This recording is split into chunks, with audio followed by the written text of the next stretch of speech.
இணைந்து ஜெபிப்போம்.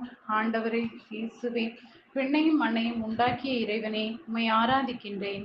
என் கால்கள் இடராதபடி காப்பாற்றும் என் இறைவா, உம்மை புகழ்கின்றேன். கண்ணயராமல் இஸ்ரேலை பாதுகாப்பவரே, நன்றி கூறுகின்றேன். ஊமைகளின்றி அவர் அவர்களோடு பேசவில்லை. ஆனால் தனிமையாக இருந்தபோது தம் சீடருக்கு அனைத்தையும் விளங்கிச் சொன்னார் என இந்த இறைவார்த்தையில் வாசிக்கிறேன். இயேசுவே, உமது பரிசுத்த வார்த்தையை வாசிக்க என்னை தகுதியுள்ளவனாக மாற்றும்.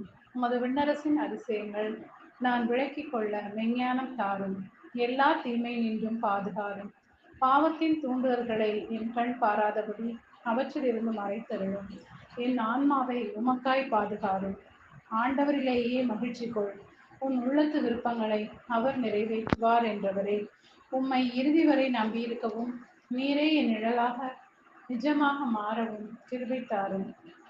ஆண்டவரே இயேசுவே, நீ போகும்போதும் உள்ளே வரும்போதும் இப்போதும் எப்போதும் ஆண்டவர் உம்மை காத்தருள்வார் என்ற நீரே என்னையும் என் குடும்பத்தையும் என்றும் பாதுகாத்தருள வேண்டும் என்று இயேசுவின் நாமத்தில் ஜெபிக்கிறேன். ஆமென்.